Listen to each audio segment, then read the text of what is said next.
തദ്ദേശ തെരഞ്ഞെടുപ്പിൻ്റെ വിശകലനങ്ങളുമായി തദ്ദേശം 2025 എപ്പിസോഡ് 2ാം എപ്പിസോഡിലേക്ക് എല്ലാവർക്കും സ്വാഗതം. ഇന്ന് നമ്മൾ തദ്ദേശം 2025 ഈ എപ്പിസോഡിൽ പരിശോധിക്കുന്നത് കണ്ണൂർ കോർപ്പറേഷനെ കുറിച്ചാണ്. കണ്ണൂർ കോർപ്പറേഷൻ്റെ നിലവിലുള്ള ഭരണസമിതിയുടെ പ്രവർത്തനങ്ങൾ, അടുത്തൊരു തെരഞ്ഞെടുപ്പിലേക്ക് പോകുമ്പോൾ അതിൻ്റെ അനന്തരഫലം എന്തായിരിക്കും. കേരളത്തിലെ 6ാമത് കോർപ്പറേഷനാണ് കണ്ണൂർ കോർപ്പറേഷൻ. ഏറ്റവും അവസാനമായി നിലവിൽ വന്ന 2015 നവംബർ 1 കണ്ണൂർ കോർപ്പറേഷൻ നിലവിൽ വരുന്നത്. നമ്മൾ കണ്ണൂരെന്ന് കേൾക്കുമ്പോൾ ഇടതുപക്ഷത്തിൻ്റെ ഒരു പ്രധാന ഏരിയയാണ്. പക്ഷേ കണ്ണൂർ നഗരം, കണ്ണൂർ കോർപ്പറേഷൻ UDF ആണ് ഇപ്പോൾ ഭരിച്ചുകൊണ്ടിരിക്കുന്നത്. നമ്മളിതൊക്കെ ചർച്ച ചെയ്യാം. തദ്ദേശം 2025 2ാമത് എപ്പിസോഡിലേക്ക് സ്വാഗതം. കണ്ണൂർ കോർപ്പറേഷനെ കുറിച്ചാണ് നമ്മൾ ഇന്ന് സംസാരിക്കുന്നത്.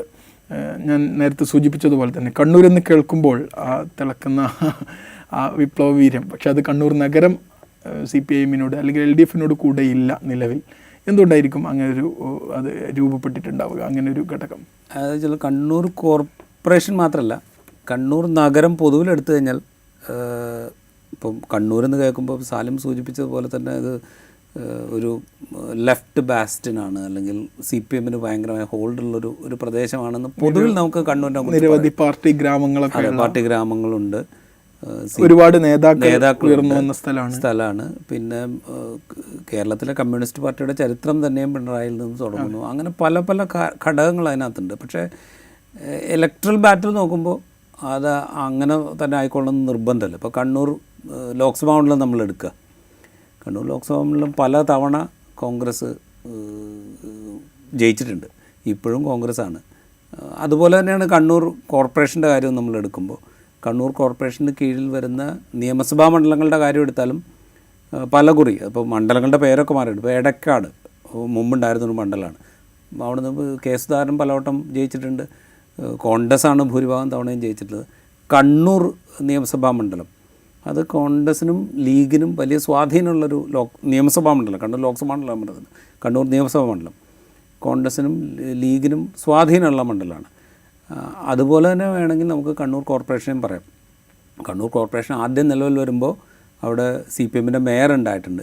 CPM-ൻ്റെ മേയർ ഉണ്ടാവുമ്പോൾ പോലും അത് എന്താ പറയുക, കംപ്ലീറ്റ് ആയിട്ടൊരു ആധിപത്യത്തിൻ്റെ ഭാഗമായിട്ടുള്ള അവിടെ CPM മേയർ വരുന്നത്. അത് കോൺഗ്രസിനുള്ളിലുള്ള ചില പടലപ്പിണക്കങ്ങളുടെ കൂടെ ഭാഗമായിട്ടാണ് അവിടെ CPM-ൻ്റെ മേയർ വരുന്നത്.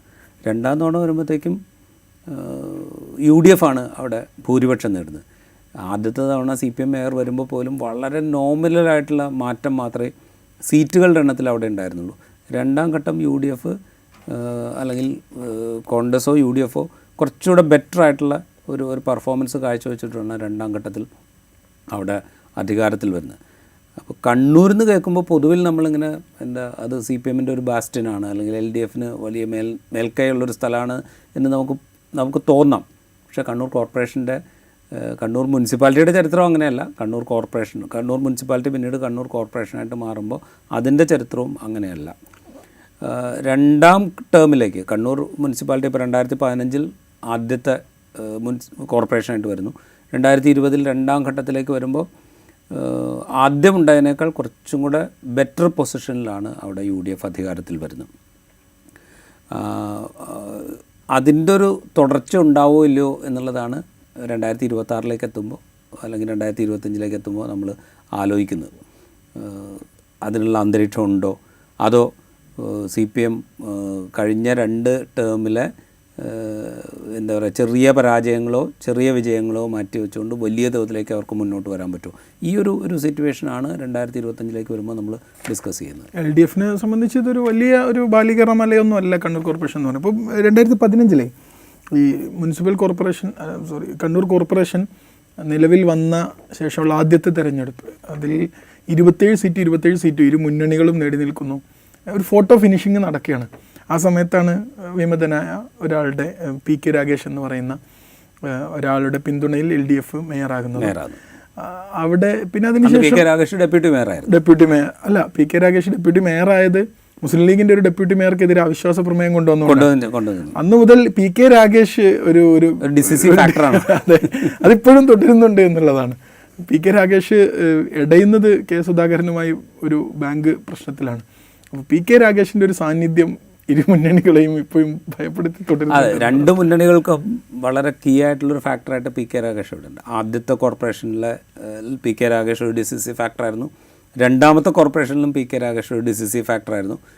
ഇപ്പോഴും പി കെ രാഗേഷ് ഒരു ഫാക്ടറായിട്ട് അവിടെ ഉണ്ട്. പക്ഷേ പി കെ രാഗേഷ് നേരത്തെ ഉള്ള, ഇപ്പോൾ കോൺഗ്രസുമായിട്ട് നേരത്തെ പി കെ രാഗേഷിന് ഉണ്ടായിരുന്ന അത്രയും പ്രശ്നം ഇപ്പോൾ പി കെ രാഗേഷിന് കോൺഗ്രസുമായിട്ടില്ല. അപ്പോൾ അതുകൊണ്ട് കോൺഗ്രസിനെ സംബന്ധിച്ച് കുറച്ചും കൂടെ ആശ്വാസം നൽകുന്ന ഒരു അവസ്ഥയാണ് സത്യം പറഞ്ഞാൽ ഇപ്പോൾ ഉള്ളത്. പി കെ രാഗേഷ് ഇപ്പോഴും വിമതം തന്നെയാണ്, പക്ഷേ കോൺഗ്രസുമായിട്ട് അത്രത്തോളം യുദ്ധത്തിലല്ല. ഞാനിങ്ങനെ ഈ ആദ്യം മുസ്ലിം ലീഗിൻ്റെ ഒരു ഡെപ്യൂട്ടി മേയർക്കെതിരെ അവിശ്വാസ പ്രമേയം കൊണ്ടുവന്ന് P K Ragesh deputy mayor ആകുന്നു. പിന്നീട് ഇതേ പി കെ രാഗേഷ് LDFന് താഴെയിടാണ് 2019. ഇപ്പോൾ 2 ഭരണസമിതികളാണ് കണ്ണൂർ കോർപ്പറേഷനിൽ വന്നിട്ടുള്ളത് ഇതുവരെ. പക്ഷേ ഈ 2 ഭരണസമിതികൾ വരുന്നതിനിടയ്ക്ക് 5 മേയറും 4 ഡെപ്യൂട്ടി മേയറും കണ്ണൂർ കോർപ്പറേഷനിൽ അത് ഈ എന്താ പറയുക, കോൺഗ്രസിനുള്ളിലെ വിമത പ്രശ്നം, കോൺഗ്രസും ലീഗുമായിട്ടുള്ള ബന്ധത്തിലെ പ്രശ്നങ്ങൾ, ഇതുമായി ബന്ധപ്പെട്ടിട്ടാണ് ഇത്രയും എന്താ പറയുക 5 മേയർമാരും 4 ഡെപ്യൂട്ടി മേയർമാരും ഒക്കെ കണ്ണൂർ കോർപ്പറേഷനിൽ വരുന്നത്. അതേ പ്രശ്നങ്ങൾ ഇപ്പോഴും അവിടെ ഉണ്ട്. പ്രശ്നങ്ങൾ പൂർണ്ണമായി സോൾവ് ചെയ്യപ്പെട്ടിട്ടില്ല. പക്ഷെ മുൻകാലത്തുണ്ടായ അത്രയും പ്രശ്നം ഇപ്പോൾ UDFനെ സംബന്ധിച്ചില്ല. ഈ പ്രശ്നങ്ങളൊക്കെ സംഭവിക്കുന്നത് UDFലാണ്. CPMന് ആ പ്രശ്നങ്ങളൊന്നും എന്താ പറയുക അങ്ങനെ അഭിമുഖീകരിക്കേണ്ടി വന്നിട്ടില്ല. പക്ഷേ കോൺഗ്രസിനും ലീഗിനും ആ പ്രശ്നം അഭിമുഖീകരിക്കേണ്ടി വന്നിട്ടുണ്ട്. ആ പ്രശ്നം ഇപ്പോഴും അവിടെ ഉണ്ട്. പക്ഷെ മുൻകാലത്തുണ്ടായ അത്രയും ആഴത്തിൽ ആ പ്രശ്നം ഇപ്പോൾ അതിൽ വെച്ചാൽ ലീഗും അഭിമുഖീകരിക്കുന്നില്ല, കോൺഗ്രസും അഭിമുഖീകരിക്കുന്നില്ല. അതുകൊണ്ട് അവരെ സംബന്ധിച്ച് കുറച്ചുകൂടെ കംഫർട്ടബിളാണ് സിറ്റുവേഷൻ എന്ന് വേണമെങ്കിൽ പറയാം. പക്ഷേ UDFനെ സംബന്ധിച്ച് അത്രയ്ക്ക് പ്രതിസന്ധി ഇല്ലെങ്കിലും കോൺഗ്രസും ലീഗും തമ്മിലുള്ള ഈ ഒരു സംഘർഷം കണ്ണൂർ കോർപ്പറേഷനിലാണ് നന്നായി പ്രകടമാകുന്നത്. ഇപ്പോൾ ഈ നിലവിലെ മേയറായ മുസ്ലിം മഠത്തിൽ വരുന്നതിന് മുമ്പ് കോൺഗ്രസും ലീഗും 2.5 വർഷം ഭരണം പങ്കുവെക്കാമെന്ന് പറയുന്നു. അത് പിന്നെ 3-2 ആ ഒരു തർക്കം അതിപ്പോഴും അതിൻ്റെ ആ ഒരു തർക്കപ്പോഴുണ്ട്. അതായത് ഈ എൻറ്റയർ തർക്കത്തിൻ്റെ തുടക്കം എന്ന് പറയുന്നത് ഈ അധികാര സ്ഥാനങ്ങൾ എങ്ങനെ പങ്കിടുന്നു എന്നുള്ളതിനെ ചൊല്ലിയാണ് ഈ തർക്കം തുടങ്ങുന്നത്. അതിൽ മേയർ സ്ഥാനത്തെ ചൊല്ലി ലീഗും കോൺഗ്രസും തമ്മിൽ ആദ്യം ഉണ്ടാക്കുന്ന ധാരണ എന്ന് പറയുന്നത് 2.5 വർഷം എന്നുള്ളതാണ്. 2.5 വർഷം കോൺഗ്രസിന് മേയർ സ്ഥാനം, 2.5 വർഷം ലീഗിന് മേയർ സ്ഥാനം എന്നുള്ള ഒരു ധാരണയിലാണ് അത് അങ്ങനെയാണ് ഭരണം പങ്കിടുന്നത്. പക്ഷേ പിന്നീട് കോൺഗ്രസ് അത് 3 വർഷം 2 വർഷം എന്ന അവസ്ഥയിലേക്ക് എത്തിക്കുന്നു. അതിൻ്റെ അടിസ്ഥാനത്തിലാണ് 2ാം ടേമിൽ ആദ്യം TO മോഹനും പിന്നെ ഈ മുസ്ലിം മഠത്തിലും മേയറാവുന്നത്. ഇനി അങ്ങോട്ട് എങ്ങനെ പങ്കിടണം എന്നുള്ള തർക്കം ഇപ്പോഴും ഉണ്ട്. അതായത് 2.5 വർഷം തന്നെ വേണോ അതോ 3-2 വേണോ എന്ന തർക്കം അവിടെ ഉണ്ട്. ആ തർക്കം നിലനിൽക്കുമ്പോൾ പോലും മുന്നണിയുടെ ഉള്ളിൽ ഈ തർക്കം ഒരു വലിയ പ്രശ്നമല്ലാത്ത വിധത്തിൽ പരിഹരിക്കാൻ UDFന് സാധിച്ചിട്ടുണ്ട്, കോൺഗ്രസിനും ലീഗിനും സാധിച്ചിട്ടുണ്ട്. ചില ഇപ്പോൾ കോർപ്പറേഷനകത്ത് തന്നെ യോഗങ്ങളിലൊക്കെ ലീഗ് കോൺഗ്രസ് കൊണ്ടുവരുന്നതിനെതിരെ കൗൺസിലർമാർക്കിടയിലുള്ള പ്രശ്നങ്ങളും വളരെ വിസിബിളാണ്. അതൊക്കെ ഉണ്ട്. ആ പ്രശ്നങ്ങളുണ്ട്. ഈ തർക്കം അവിടെ ഉണ്ട്. അതായത് 5 വർഷത്തിൽ 2.5 വർഷം കോൺഗ്രസും 2.5 വർഷം ലീഗും എന്നുള്ളത് വേണോ, 3 വർഷം കോൺഗ്രസും 2 വർഷം ലീഗും വേണോ എന്നൊക്കെയുള്ള പ്രശ്നങ്ങൾ അവിടെയുണ്ട്. പക്ഷേ എങ്കിൽ പോലും അത് എന്താ പറയുക, ഒരു മുന്നണി ബന്ധത്തെ മൊത്തത്തിൽ അട്ടിമറിക്കുന്ന ഒരു പ്രശ്നം അല്ലാതാക്കാനും കോൺഗ്രസിനും ലീഗിനും സാധിച്ചിട്ടുണ്ട്. അതാണ് സത്യം പറഞ്ഞാൽ ഇപ്പോൾ അവർക്കുള്ളൊരു എഡ്ജ് എന്ന് പറയുന്നത്. ഇപ്പോഴത്തെ കക്ഷി നില എന്ന് പറയുന്നത് 19-33. അപ്പോൾ ഈ UDFിലെ പ്രശ്നങ്ങളൊക്കെ മുതലെടുത്തുകൊണ്ട് UDFന് ഇപ്പോഴുള്ള ഈ കംഫർട്ടബിൾ സിറ്റുവേഷനെ മറികടക്കാൻ LDFന് കഴിയുമെന്ന് തോന്നുന്നുണ്ടോ? അത്ര എളുപ്പമല്ല.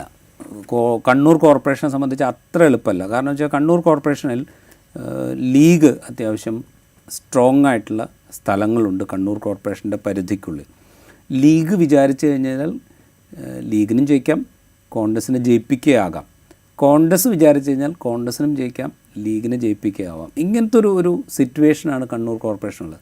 ആ ഇക്വേഷൻ നല്ല രീതിയിൽ വർക്കൗട്ട് ആവുകയാണെങ്കിൽ CPMനെ സംബന്ധിച്ച് എളുപ്പമല്ല കണ്ണൂർ കോർപ്പറേഷൻ പിടിക്കുക എന്ന് പറയുന്നത്. നമ്മൾ ഈ 2 ടേമിലെ കണക്ക് പറഞ്ഞല്ലോ. ആദ്യത്തെ ടേമിൽ LDFന് 26, UDFന് 27. 26-27 അല്ലെങ്കിൽ 27-27 എന്ന് വേണമെങ്കിൽ ടെക്നിക്കലി പറയാം. സ്വതന്ത്രനെ കൂടെ കൂട്ടിക്കഴിഞ്ഞാൽ 27-27 എന്ന് ടെക്നിക്കലി പറയാം ഒപ്പത്തിനൊപ്പം. രണ്ടാമത്തെ ഘട്ടത്തിലേക്ക് വരുമ്പോൾ LDF 19, UDF 33. ആ സിറ്റുവേഷനിലേക്ക് വരികയാണ്. ഇതിനെ മറിച്ചിടുക എന്നുള്ളതാണ് CPMനെ സംബന്ധിച്ച് കൂടി കൂട്ടുമ്പോൾ 34. അതെ, 34.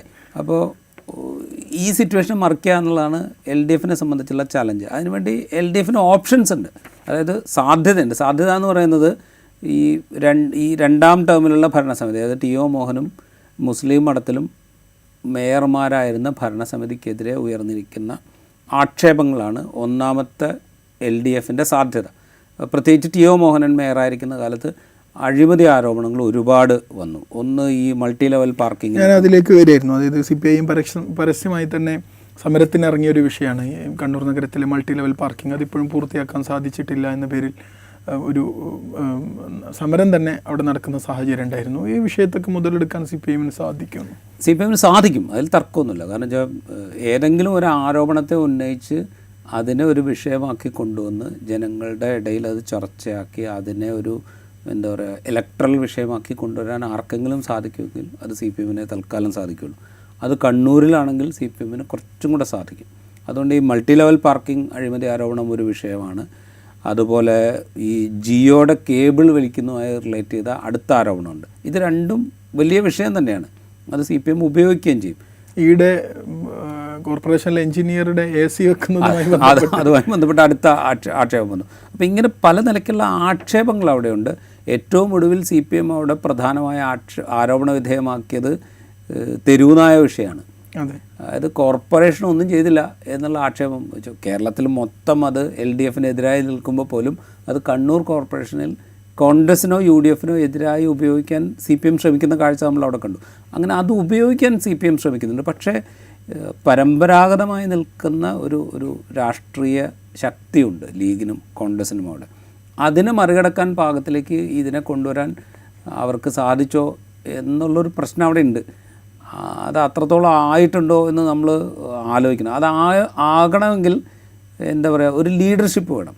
ഇത് കണ്ണൂർ കോർപ്പറേഷനിലേക്ക് ഇങ്ങനെ ഈ ലീഡർഷിപ്പിൻ്റെ നേതൃത്വത്തിൽ ഈ വിഷയങ്ങളൊക്കെ ഉന്നയിച്ചുകൊണ്ട് ഞങ്ങൾ ഫൈറ്റ് ചെയ്യുകയാണ് എന്ന് CPIMന് പറയാൻ പറ്റണം. അങ്ങനെ ഇപ്പോൾ തൽക്കാലം CPIMന് പറയാൻ പറ്റുന്നില്ല എന്നുള്ളതാണ് അവിടുത്തെ ഒരു ദൗർബല്യമായിട്ട് ഞാൻ കാണുന്നത്. വികസന പ്രവർത്തനങ്ങൾ തന്നെയാണ് എപ്പോഴും ചർച്ചയാവുന്നത്. ഇപ്പോൾ ചേലോറ ട്രഞ്ചിങ് ഗ്രൗണ്ടുമായി ബന്ധപ്പെട്ട പ്രശ്നങ്ങൾ, പടന്നത്തോട് ട്രീറ്റ്മെൻറ്റ് പ്ലാന്റ്, ഇതൊക്കെ ഈ മൾട്ടി ലെവൽ കാർ പാർക്കിംഗ് സൗകര്യവുമായി ബന്ധപ്പെട്ടത്, അങ്ങനെയുള്ള ഒരുപാട് ആരോപണങ്ങൾ ഇപ്പോൾ നിലവിലുള്ള ഭരണസമിതി നേരിട്ടുകൊണ്ടിരിക്കുന്നുണ്ട്. ഇതിനെ മറികടന്ന് ഈ കംഫർട്ട് സിറ്റുവേഷൻ ഇത്തരത്തിലുള്ള ആരോപണങ്ങളെ മറികടക്കാൻ പര്യാപ്തമാണ്. ആരോപണങ്ങൾ എന്ന് പറയുമ്പോൾ ഇപ്പോൾ മൾട്ടി ലെവൽ പാർക്കിംഗ് ആണെങ്കിലും ട്രീറ്റ്മെൻറ്റ് പ്ലാന്റ് ആണെങ്കിലും മറ്റ് സംഗതികളാണെങ്കിലും വിഷയം ഒന്നുകൂടി CPIM എടുത്തുപയോഗിക്കുന്നത്. പക്ഷേ ഇതൊക്കെ എന്താ പറയുക, ഒരു ഡിഫറെൻറ്റ് ലെവലിൽ മുന്നോട്ട് പോയിക്കൊണ്ടിരിക്കുന്ന പ്രൊജക്റ്റുകളാണ് എന്ന് സ്ഥാപിക്കാൻ കോൺഗ്രസിനും ലീഗിനും സാധിക്കും. എന്നുവെച്ചാൽ നമ്മൾ മറ്റ് കോർപ്പറേഷനുകളായിട്ട് താരതമ്യം ചെയ്യുന്നത് അവിടെയും ഇങ്ങനെ പല ഘട്ടങ്ങളിലായിട്ടാണ് ഈ പ്രൊജക്റ്റ് മുന്നോട്ട് പോയിക്കൊണ്ടിരിക്കുന്നത് എന്ന് സ്ഥാപിക്കാൻ കോൺഗ്രസിന് സാധിക്കും. അത് ജനങ്ങൾ മനസ്സിലാക്കുകയും ചെയ്യും. കാരണം വെച്ചാൽ ഇതങ്ങനെ എളുപ്പത്തിൽ നടപ്പാക്കാൻ പറ്റുന്ന പ്രോജക്റ്റുകളായിരുന്നില്ല. പല ഘട്ടത്തിൽ പല രീതിയിലുള്ള എതിർപ്പുകൾ ജനങ്ങളുടെ ഭാഗത്തു നിന്ന് അതിൻ്റെ എന്താ പറയുക ഇംപ്ലിമെൻറ്റേഷനുമായി ബന്ധപ്പെട്ടൊക്കെ ഉയർന്നിട്ടുണ്ട്. അപ്പോൾ അതിനെയൊക്കെ തരണം ചെയ്തിട്ട് വേണം മുന്നോട്ട് പോകാൻ. ആ ഒരു പ്രശ്നം ഇവിടെ മാത്രമല്ല മറ്റ് കോർപ്പറേഷനുകളിലും ഉണ്ട് എന്ന് വാദിക്കാൻ കോൺഗ്രസിന് സാധിക്കും. അത് വെച്ചിട്ടാണ് കോൺഗ്രസ് അതിനെ മറികടക്കാൻ ശ്രമിക്കുക എന്നാണ് എനിക്ക് തോന്നുന്നത്. ഇപ്പോൾ കോൺഗ്രസ് ഈ വിവാദങ്ങൾക്കിടയിലും ഈ സമരങ്ങൾക്കിടയിലൊക്കെ മുന്നോട്ട് വെക്കുന്ന അമൃത് പദ്ധതിയുടെ നിർവഹണം വളരെ വിജയകരമായി പൂർത്തിയാക്കി. നഗരത്തിലെ മാലിന്യ സംസ്കരണം, ഭവന പദ്ധതി, ഇങ്ങനെ കോൺഗ്രസ് മുന്നോട്ട് വെക്കുന്ന ഒരുപാട് കാര്യങ്ങളുണ്ട്. ഇപ്പോൾ ഈ പാളയത്തിൽ പടാൻ നടത്തത്തിൽ കോൺഗ്രസും ലീഗും തമ്മിലുള്ള പ്രശ്നങ്ങളുണ്ടെങ്കിലും ഇത്തരത്തിലുള്ള ഘടകങ്ങൾ ഈ കംഫർട്ട് സോണിനെ ഒന്നുകൂടി വലുതാക്കുന്നത്. ഇത് തന്നെയാണ് ഞാൻ പറഞ്ഞത്. കാരണം വെച്ചാൽ കോൺഗ്രസിന് അവിടെ മുൻപോട്ട് വയ്ക്കാൻ, അത് കോൺഗ്രസിന് മാത്രമല്ല എല്ലാ തദ്ദേശ ഭരണ സ്ഥാപനങ്ങൾക്കും മുന്നോട്ട് വയ്ക്കാൻ പാകത്തിലുള്ള ഒരുപാട് സംഗതികളുണ്ട്. ഇപ്പോൾ നേരത്തെ അമൃത് പദ്ധതിയുടെ കാര്യം പറഞ്ഞു, അതുപോലെ മാലിന്യ സംസ്കരണത്തിൻ്റെ കാര്യം പറഞ്ഞു. ഇതേ സംഗതി മറ്റ് കോർപ്പറേഷനുകളിൽ LDF മുന്നോട്ട് വയ്ക്കുന്നുണ്ട്. അപ്പോൾ ഇതൊരു എന്താ പറയുക, ഒരു ടോട്ടൽ തദ്ദേശ ഭരണ സ്ഥാപനങ്ങളെല്ലാം അവർക്ക് പരിഹരിക്കേണ്ട വിഷയങ്ങളായിട്ട് അവരുടെ മുമ്പിലുള്ളതിനെ ഏറ്റെടുക്കുകയും അത് പരിഹരിക്കാൻ ശ്രമിക്കുകയും ചെയ്തിട്ടുണ്ട്. അത് നമ്മളില്ലാന്ന് പറഞ്ഞിട്ട് കാര്യമില്ല. അതിൽ എത്രത്തോളം മുമ്പോട്ട് പോയി, അതിനെന്തൊക്കെ തടസ്സങ്ങളുണ്ടായിരുന്നു, ആ തടസ്സങ്ങൾക്ക് എന്തായിരുന്നു അടിസ്ഥാനം, ഇത് യുക്തിസഹമായിട്ട് വിശദീകരിക്കാൻ കോൺഗ്രസിനും ലീഗിനും കഴിയുന്നുണ്ടോ എന്നുള്ളതാണ് ചോദ്യം. അത് കഴിയും എന്നാണ് ഞാൻ വിശ്വസിക്കുന്നത് എപ്പോഴും. അതുകൊണ്ടാണ് പറയുന്നത് കോൺഗ്രസിനും UDFനും ഇപ്പോഴും കണ്ണൂർ കോർപ്പറേഷനിൽ എഡ്ജുണ്ട്. പൊളിറ്റിക്കലി CPIMനും LDFനും ആണ് ഒരു മേൽക്കൈ എങ്കിൽ പോലും ഈ പറയുന്ന വികസന വിഷയങ്ങളിൽ അവർക്കൊരു എഡ്ജ് എടുക്കാൻ കഴിയും എന്നാണ് ഞാൻ വിചാരിക്കുന്നത്. മറ്റൊരു കാര്യം, ഇപ്പം രണ്ടാമത്തെ ഭരണസമിതി 2020 മുതൽ പള്ളിക്കുന്ന് വാർഡിൽ ഒരു BJP കൗൺസിലറുണ്ട്, VK ഷൈജു എന്ന് പറയുന്ന. ഇത് നമ്മൾ ഒരു പ്രത്യേകം എടുത്ത് ചർച്ച ചെയ്യേണ്ട ഒരു വിഷയം കൂടിയല്ലേ? പള്ളിക്കുന്നിൽ എങ്ങനെ ഒരു BJP വരുന്നത്? പള്ളിക്കുന്ന് പല ഫാക്ടേഴ്സ് ഉണ്ട്. ഇപ്പോൾ PK രാഗേഷ് എന്ന് പറയുന്ന കോൺഗ്രസ് വിമതൻ്റെ ഒരു സ്വാധീനമുണ്ട്. പിന്നെ കഴിഞ്ഞ തെരഞ്ഞെടുപ്പിൽ കോൺഗ്രസിൻ്റെ വോട്ടുകൾ മുഴുവൻ സമാഹരിക്കാൻ പാകത്തിലുള്ളൊരു പ്രതിനിധിയാണോ മത്സരിപ്പിച്ചത് എന്നുള്ളൊരു ചോദ്യമുണ്ട്. ആ ദൗർബല്യം മുതലെടുത്തിട്ടാണ് പള്ളിക്കുന്ന് BJP പിടിച്ചത് എന്ന് CPM LDF ആരോപിക്കുന്നുണ്ട്. പള്ളിക്കുന്ന് മാത്രമല്ല, കോർപ്പറേഷൻ നമ്മൾ മുഴുവൻ എടുക്കുകയാണെങ്കിൽ പള്ളിക്കുന്നിൽ അവർ ജയിക്കുന്നു, ഒരു വാർഡിൽ അവർ 2ാം സ്ഥാനത്തേക്ക് വരുന്നു. ഇതാണ് BJPയുടെ കണ്ണൂർ കോർപ്പറേഷനെ സംബന്ധിച്ച് എടുത്തു പറയാവുന്ന ഒരു നേട്ടം എന്ന് പറയുന്നത്. പള്ളിക്കുന്ന് BJPക്ക് നിലനിർത്താൻ പറ്റുമോ എന്നുള്ളത് ഒരു ക്വസ്റ്റ്യനാണ്. പള്ളിക്കുന്ന് ഒരു പക്ഷേ BJPക്ക് നഷ്ടപ്പെട്ടേക്കാം, വേണമെങ്കിൽ നഷ്ടപ്പെടാം. കാരണം കോൺഗ്രസ് അവിടെ ഒരു നല്ല സ്ഥാനാർത്ഥിയെ മത്സരിപ്പിക്കുകയാണെങ്കിൽ പള്ളിക്കുന്ന് വേണമെങ്കിൽ കോൺഗ്രസിന് തിരിച്ചെടുക്കാം. BJPയും കോൺഗ്രസും ഒരുപോലെ മത്സരിക്കുന്ന ഒരു ഘട്ടത്തിൽ പള്ളിക്കുന്നിൽ വേണമെങ്കിൽ LDF വിജയിച്ചു വരാം. ഇങ്ങനെ പല സാധ്യതകൾ അവിടെയുണ്ട്. അപ്പോൾ BJPയെ സംബന്ധിച്ച് ഇപ്പോൾ തിരുവനന്തപുരം കോർപ്പറേഷൻ നമ്മൾ പറഞ്ഞതുപോലെയുള്ളൊരു സിറ്റുവേഷൻ ഒന്നും കണ്ണൂർ കോർപ്പറേഷനില്ല. ഒരു വാർഡ് അവർക്കുണ്ട്, വേണമെങ്കിൽ ആ വാർഡ് നിലനിർത്താം, ഒരു വാർഡിൽ കൂടെ വേണമെങ്കിൽ ജയിക്കാം, വേണമെങ്കിൽ നിലനിൽക്കുന്ന വാർഡും BJPക്ക് നഷ്ടപ്പെടാം. BJPയെ സംബന്ധിച്ച് കണ്ണൂർ എന്ന് പറയുന്നത് അത്ര കംഫർട്ടബിളോ അല്ലെങ്കിൽ അവർക്കൊരു പ്രോമിസിങ്ങോ ആയിട്ടുള്ളൊരു പൊസിഷനൊന്നും കണ്ണൂർ കോർപ്പറേഷനില്ല. ഒരു പക്ഷേ കോൺഗ്രസ് ഒരു നല്ല ഫൈറ്റ് നടത്തുകയാണെങ്കിൽ പള്ളിക്കുന്ന് അവർക്ക് നഷ്ടപ്പെടാം. BJPയെ സംബന്ധിച്ച് അത്രയേ ഉള്ളൂ. അതിനപ്പുറമുള്ളൊരു സാധ്യതയൊന്നും BJPക്ക് കണ്ണൂർ കോർപ്പറേഷനിൽ ഇല്ല. UDFും LDFും എങ്ങനെയാണ് കാൻഡിഡേറ്റ്സിനെ തീരുമാനിക്കുന്നത്, എങ്ങനെ ഫൈറ്റ് ചെയ്യാൻ തീരുമാനിക്കുന്നു എന്നുള്ളതിനെ ആശ്രയിച്ചിരിക്കും BJPയുടെ പെർഫോമൻസ്. അതിനപ്പുറം യാതൊരു സാധ്യതയും BJPക്ക് കണ്ണൂർ കോർപ്പറേഷനിൽ. സംസ്ഥാന കോൺഗ്രസ് നേതൃത്വം ഉറ്റുനോക്കുന്നത് ഇപ്പം കേരളത്തിൽ കോൺഗ്രസ് ഭരിക്കുന്ന ഏക കോർപ്പറേഷൻ എന്ന് പറയുന്നത് കണ്ണൂരാണ്. അപ്പം അത് നിലനിർത്തേണ്ടത് കോൺഗ്രസിൻ്റെ ഒരു ആവശ്യം കൂടിയാണ്. ഡെഫിനറ്റ്ലി കോൺഗ്രസ് ആ പ്രാധാന്യം എന്തായാലും കൊടുക്കും. കോൺഗ്രസ് ഇപ്പോൾ തിരുവനന്തപുരത്ത് ആദ്യം സ്ഥാനാർത്ഥി പട്ടിക പുറത്തുവിട്ടുകൊണ്ട് ഒരു എഡ്ജ് ഉണ്ടാക്കാൻ അവിടെ ശ്രമിച്ചു.